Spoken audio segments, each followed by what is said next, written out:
vortex.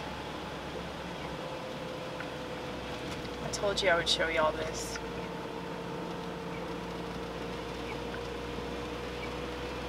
And motherfucker, it's gone.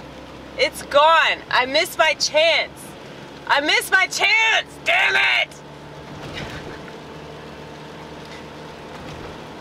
So I told you guys that there was this banner outside the liquor store that said, liquor!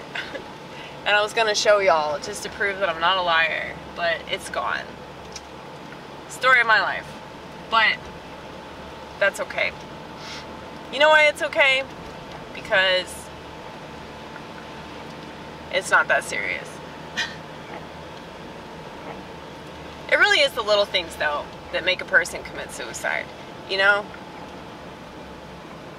And aren't you glad that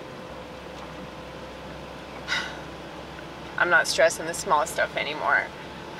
Even though I know that I'm sure that there are people in the vortex that wish that I would commit suicide. You know, somebody recently told me to commit suicide, which was fine, you know? I say that all the time too, but I say it as a joke. I don't really mean it. But,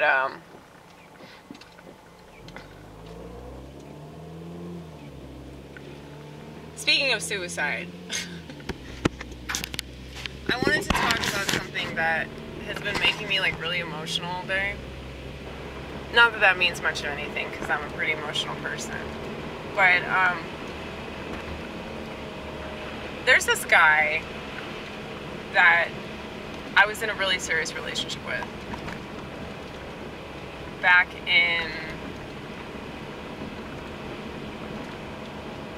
2011. Yeah, I think I started dating him in 2011 and we broke up in 2013. And we broke up when I was working at Steak and Shake. Like, I totally blame Steak and Shake for ruining our relationship. But it was me. It was me that ruined the relationship. Because I don't know how to be with anybody to save my life. And this guy was a really, really good guy. Like, probably the best boyfriend I've ever had. Didn't mistreat me. He actually respected my boundaries. Really understanding person. But, you know, I took him for granted. I know that I did. And I had heard from, like, a mutual friend that he was with somebody new and they were pretty serious, and, like, he moved to Chicago to be with her. And so, of course, you know, because we have an Insta spam now. So I looked him up because I was just curious. And his recent photo is of his wedding day. So he married this bitch. Now, I'm not jealous, I'm not upset, I'm actually really, really, really happy for him. And the reason for that is because it seems like he's actually happy. You know, like, he met somebody that's good for him, and they make each other happy. And I'm glad that he found somebody that could do for him what I could never do. I know this guy was, like, a lot younger than me, and I'm usually not into younger dudes. I usually date older dudes if I'm going to date anybody at all. But he made me fall in love with him because he was just that good of a guy, and we were already, you know, really good friends. And so, shortly after he turned 18, he told me that he had feelings for me. And I was like, you know, like, I'm probably going to break your heart because I'm not good at relationships. Like, I've proven that time and time again. And he was like, well, I don't care. I like you enough that I don't care about that. I want to see if this works out with you. So it's totally his fault that we ended up in a relationship. And we were together for 2 years. And the first year was actually really, really great. But the second year, I was just distancing myself more and more and more. And then I got this job where I was working 24 hours. And I had a lot of confidence. Like, I felt way more secure in myself working at this job. And I pushed him away. And now I warned him that that was going to happen, and he still took the chance.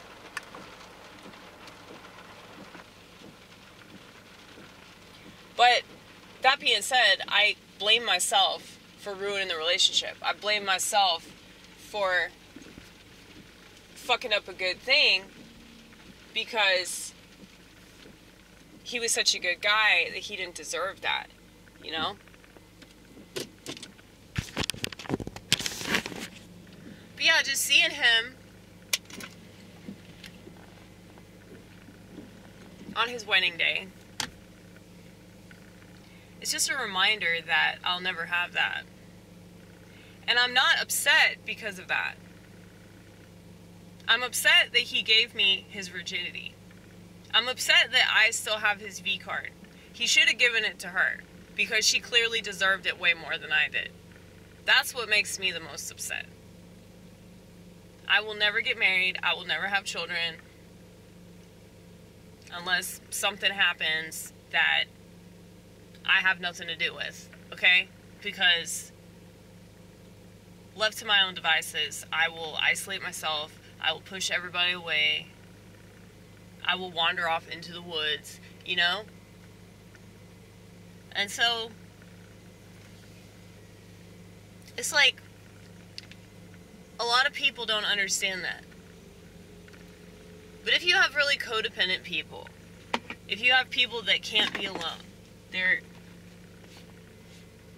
terrified of abandonment, or they're just better off being with somebody, you know? There has to be the opposite end of that spectrum.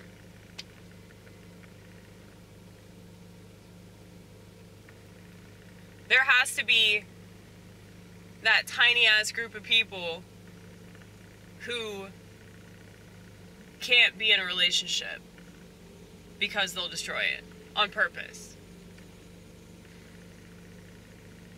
And I can't tell you how many times I'll be in a room with somebody, and I don't have to be dating them or fucking them or anything, but it's like, I'm in a room with somebody, and I'm just not in that room. I'm somewhere else entirely. And I don't think that depersonalizing is good. You know? Like, if you're in a relationship, and the whole time you're in that relationship, you're pretending to be somebody else. And that's precisely why, like, I say what I say about sex and, like, the role playing and all that shit. If people are doing that, they're fucked up in the head. If you have to be in a particular role in order to get off, you can't just be yourself. You can't just be with that person. Like, I think that that's a major problem. And instead of acknowledging that, people just keep going along with it, you know? So, if you think that you're born in the wrong body, instead of addressing why you feel that way, you just go along with that delusion. You go along with the feeling that you have. I mean, you're never going to be satisfied. Because that's not you. That's how you want to be. That's how you idealize yourself, but that's not who you actually are. You know? And that is such an issue, man. Like, I think that the trans stuff is a really good segue into everything that's wrong with humanity. Like, we don't know how to just be ourselves.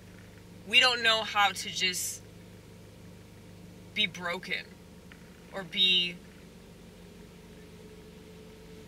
I guess, fragmented, which is the same thing as broken.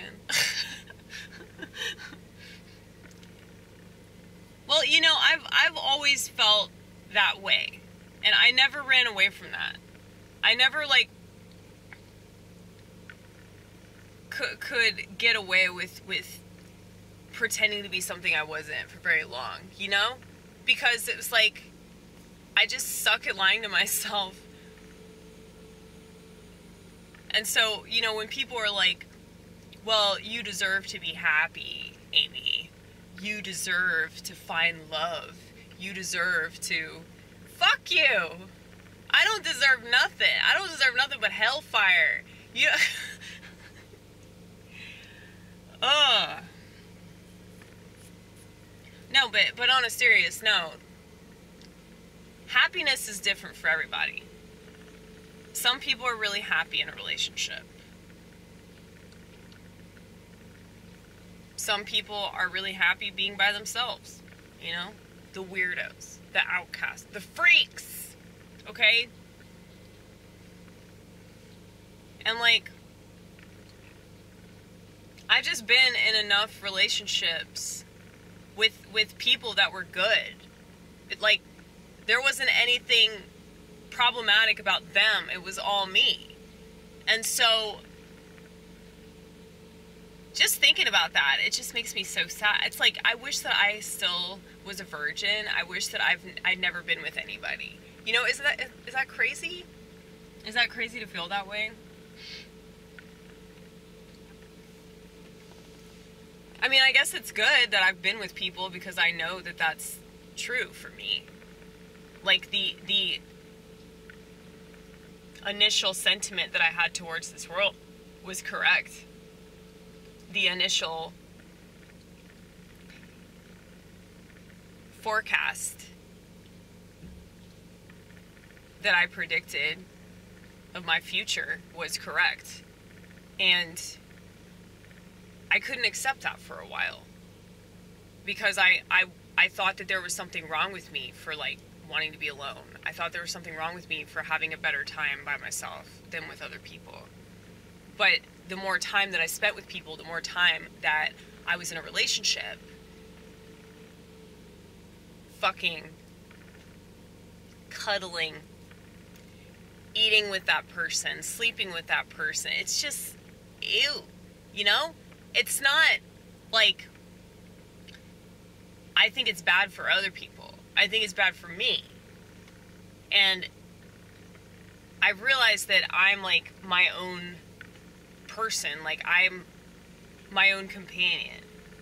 And most people are not there. Most people will never get there. Most people don't want to get there. Most people would never want to be in the position where I'm at, because it's so, like, seemingly depressing, you know? Like, to the rest of society, yes, of course, because they all have FOMO. They all think that you're supposed to share everything. And it's not because they're socialists. It's because they don't know how to just be with themselves. That's why the sheep have utterly destroyed themselves with smartphones and social media and porn. Because they don't know how to get themselves off. Literally, metaphorically, symbolically, however you want to say it.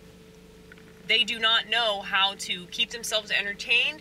They don't know how to talk to themselves and figure things out on their own. They don't know how to please themselves. It's just sad. So it's really amusing to me when people, like, feel sorry for me, because, you know, the feeling's mutual. But, you know, I think that most women, like, they don't want their ex-boyfriends to be happy. They want to still have that control over them.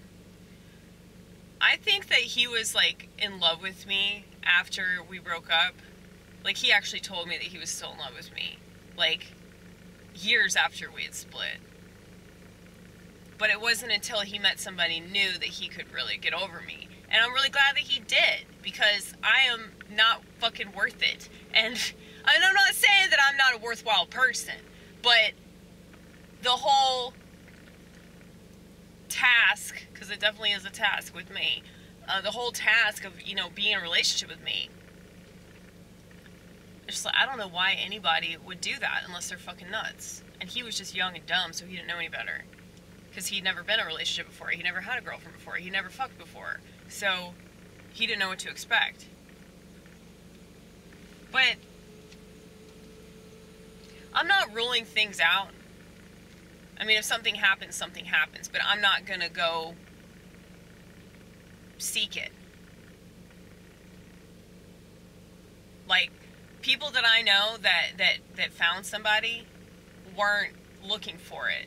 It just kind of fell into their lap. And that's how you gotta do it. You gotta be patient. But that's really, really hard for people that live in a Western country because they've been trained to not ever have to wait for anything. So, I don't know, man. I'm happy that other people are happy. I can kind of vicariously experience it through them because of the depersonalization. Do you understand? I mean, it's partially because I'm an empath, but it's also because I depersonalize all the time. So, at least, well, that's something I used to do. When I was bored. Whenever I get bored, I depersonalize. So, that's why I make so much art, so that I don't do that. Because I'd much rather just make stuff than live in this little fantasy all the time. And even though I know that it's a fantasy, and I'm not so delusional that I think any of that shit's gonna happen, it's like, that's not who I am. Like, say you go out to a store, and you buy a bunch of shit. I used to do this a lot, and then when I realized what I was doing, I stopped. Say you buy a bunch of shit because you have really great intentions that you're going to use all of it. You go home, you think about something else, you don't do anything with all the crap that you bought. Okay? People do this all the time. Women do this all the time. I think that with men it's a little bit more logical because, you know, if they buy a fishing rod, they'll typically use it. If they buy a new car, they'll typically drive it. If they buy a gun, they'll typically shoot it. But, you know, women will buy all kinds of shit and not use any of it. I mean, I've gotten a lot better about that because I'm aware of it. But, yeah. I think that the artist is the artist because, like, we're aware of that fantasy part of ourselves. Whereas the mass consumer just consumes and they don't know that they could have it so much better. They don't know that they don't have to escape. Because there's no escape. Absolutely no escape. You know, every time I do drugs, I just think about all my problems. You know? So it's not like I'm getting away from anything. But I don't know, if people are actually happy in their relationships and they get that prize, whether it's a happy marriage or a happy family, you know, kids that surround them on their deathbed, like, that's beautiful. And I want that for you. I really, really, really want you to have that. And I will pray that you get it. Okay? But it's like, if somebody doesn't want something, why are people so convinced that they should have it anyway? Why are people so convinced that that person's just lying to themselves? I mean, yeah, I do think that a lot of people, especially these independent women, you know, they lie to themselves a lot. But sometimes a bitch just wants to be alone.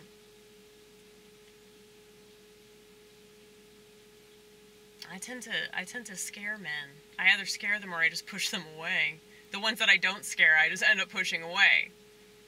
Now, I'm friends with men. I love men. It's nothing against men. It's me. It's all me. It's always my fault, no matter what.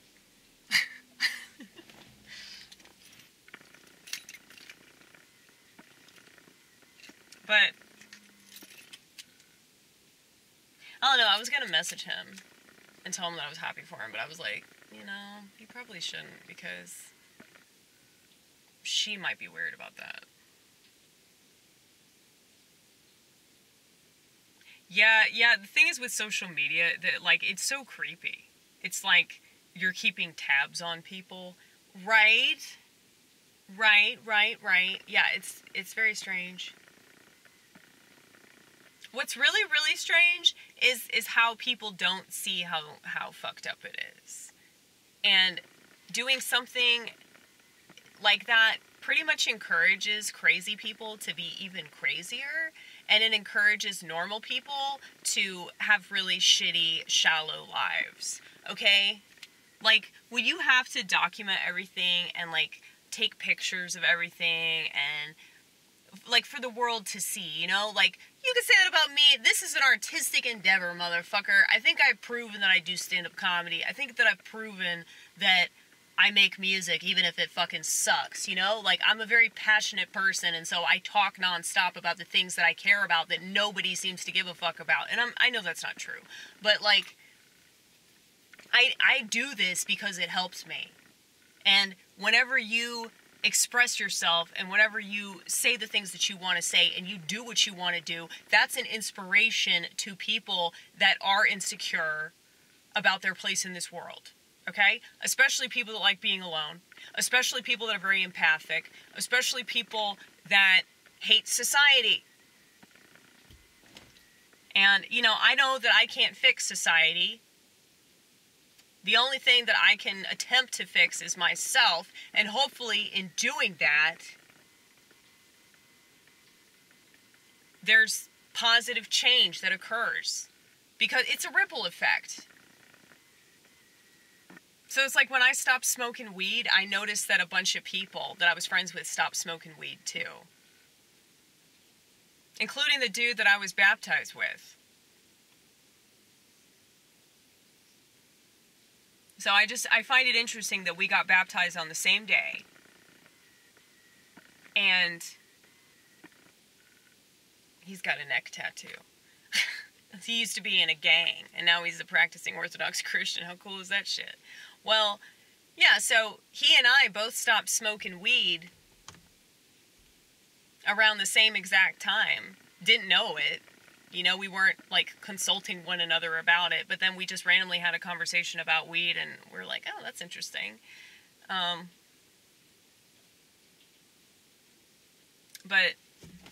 yeah, it's like, I don't know, a lot of people don't understand.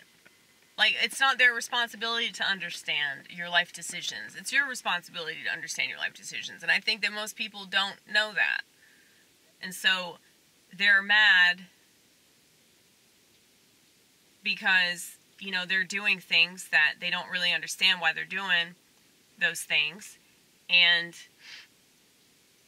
they're going along with some path that's been laid out for them that they've never even questioned.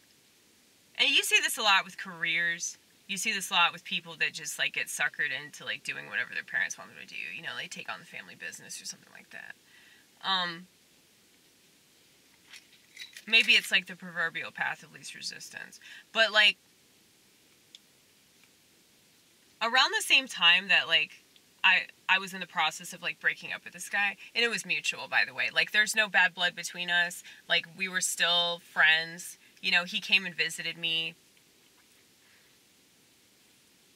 a couple years later, like, when I started doing stand-up comedy. He came and visited with me, stayed the night at my house. Like, nothing happened. It wasn't weird. But, like, he came to my stand-up comedy. Like, he watched me do these open mics, and he was being really supportive, and it's like, that's the kind of guy he is, you know? But yeah, it was like,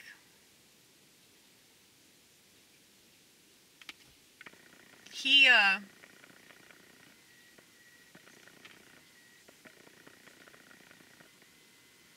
was a really good dude that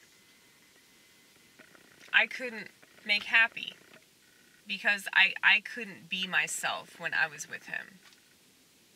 Like, I could be myself when we weren't together, but immediately when we started, like, it's like I feel like a shell of myself. You know what I mean? And if that's how you feel in a relationship, that's not how it's supposed to be in a relationship. Like, I actually think that, you know, if you're with the right person, like, that person should bring out, like, your positive qualities, not your negative qualities. But I just realized, you know, I'm too much of a loner to ever make it work with anybody. And so, I don't know, just looking at that picture of him now, on his wedding day, it's like, I remember when I thought I was going to marry him and I didn't want to get married. But that's how in love with him I was, that I was like, I'm going to throw my life away. Because that's what love does to you. It makes you think that you can be a completely different person than the one that you actually are. And that's why you're a fucking lunatic when you're in love with somebody, you know? And the longer you're with them, because it doesn't last. That feeling doesn't last. I mean, you might still love that person, but it's not going to be like, oh, I have to be with you right now. I can't stop thinking about you, you know? It's not like that anymore. And once you get over the so-called honeymoon phase, that's when you realize, like, what you can and cannot handle. And so, you know, I'm really lucky that he was so cool about it. But anyway, I don't know the point I was going to make.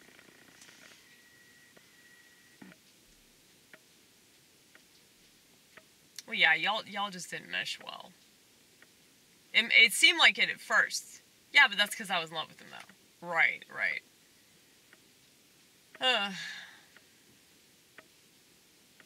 Yeah, but sometimes I really hate the way that I am. Sometimes I wish that I could be that way, but it's just like I have to accept the fact that I'm not. You know? That's why I talk about being a eunuch. There's one specific instruction that Jesus gives to his disciples in relation to eunuchs. And it's in like the final, it's like the final passage in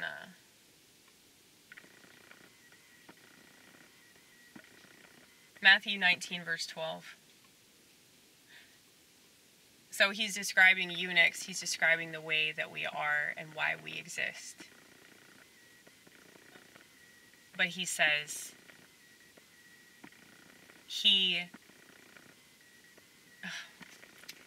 you have the Bible. Yeah, I do have the Bible. Hold on one second.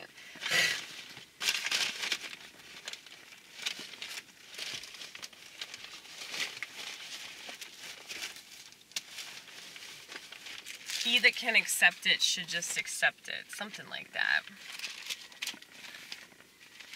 I'm going to try to read it before my camera cuts me off. Because a camcorder won't let you film past like 31 minutes, I think. I don't know why it's like that, but those are the rules.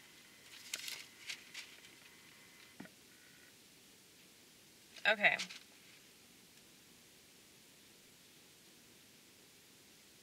For there are eunuchs who were born thus from their mother's womb, and there are eunuchs who were made eunuchs by men, and there are eunuchs who have made themselves eunuchs for the kingdom of heaven's sake. He who is able to accept it, let him accept it. So he's saying that this lot in life is very difficult, but society needs to just understand and let that person do their own thing. And I think that that's actually the way harder part, is like having to explain that to people, because most people just don't understand. Should I just say, yeah, I was supposed to have a dick, but I don't have a dick, and I'm not going to go to the dick store, and I can't be a feminine woman, I can't submit, I can't do all the things that he wants me to do, I can't cook, I can't clean, I'm too schizophrenic, I talk too much, I won't fuck you. I'm just saying, there's a lot of cons here. But I just don't understand why people can't just accept that.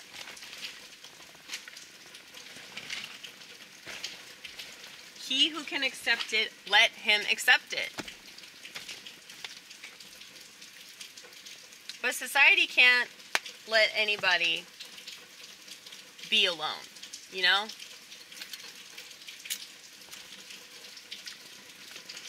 And I'm not saying that, like, I'm totally against community or anything like that, but I'm just saying companionship, not my thing.